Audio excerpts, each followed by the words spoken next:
Hi, I'm Mike Castiglione at Aventus. I'm here with Joe Schifano, our company's global head of regulatory affairs. How's it going, Joe? All right. How are you, Mike? We're here to talk about trade surveillance and why it's important for uh, multiple asset classes, equities, derivatives, FX, and also crypto. So let's get into the questions. Joe, you're a former CCO and you talk to a range of clients about trade surveillance and their compliance needs. What comes up most often in your discussions right now?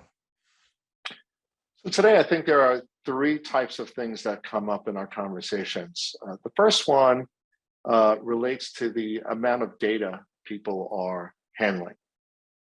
It's ever increasing, and they're thinking about how to manage that data efficiently.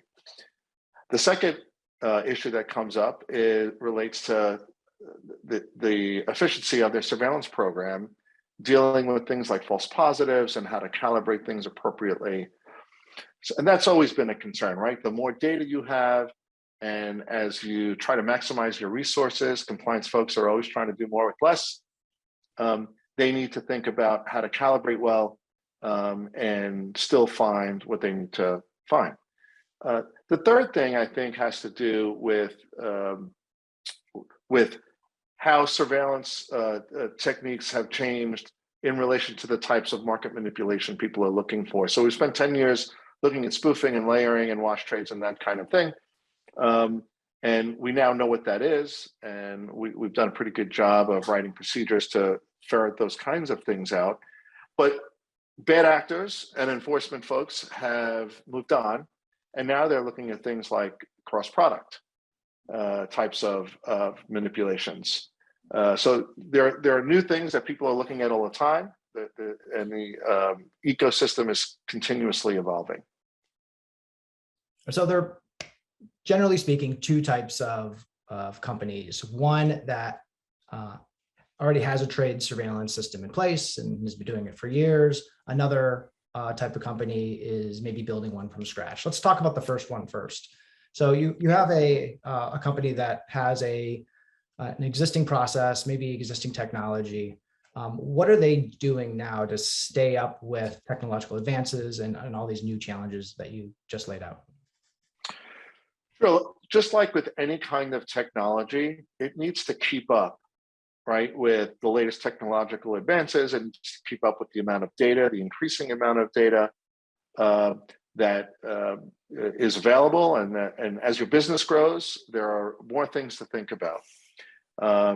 People who are in this space well understand what technical debt is, and that will occur over time as your systems don't keep up with the changes that are occurring in the marketplace relative to data and technology and the growth of the firm.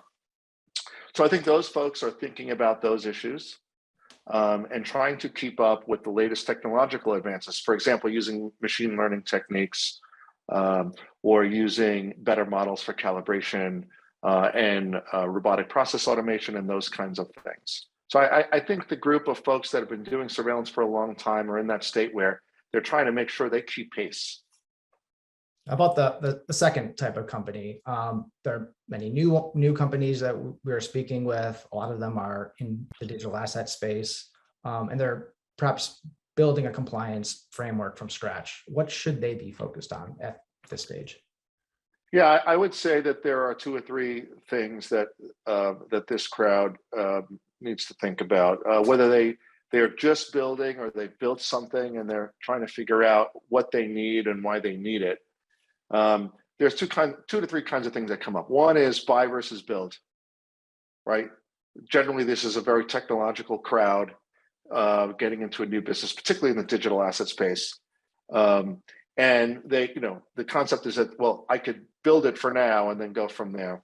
And, the flip side of that is, well, as your business is growing and things are advancing, you start to lose pace with your, potentially with your compliance program, and you don't have the latest tools available to you. So there are some things that folks need to think about, the transition from an internal mechanism to a vendor system.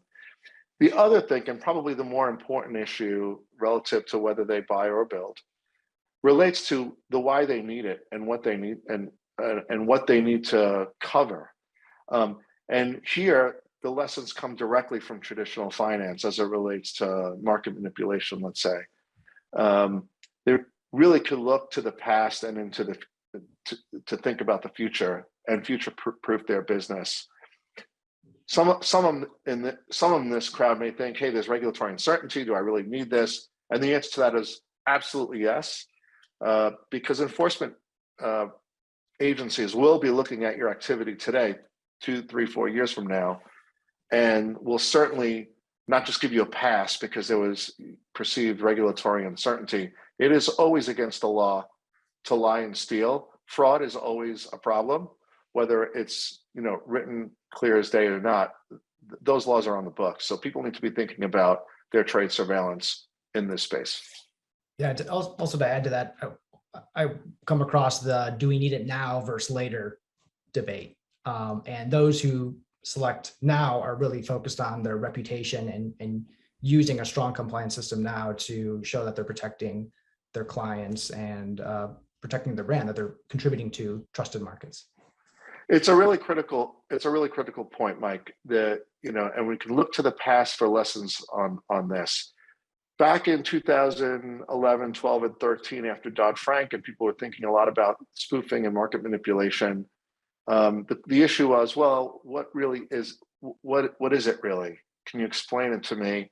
What are the specific parameters I need to look at? Where am I going up to the line, and that sort of thing? And we've seen a progression of cases, and we're now at this place where regulators are just looking at pattern and practice to infer intent into a trader's activity on the marketplace. But the important thing to remember is that the enforcement cases that we're looking at now are for activity 5 years ago, 6 years ago, 7 years ago, in that time frame where people were still saying, well, what is it and why should I look at it and how should I think about it?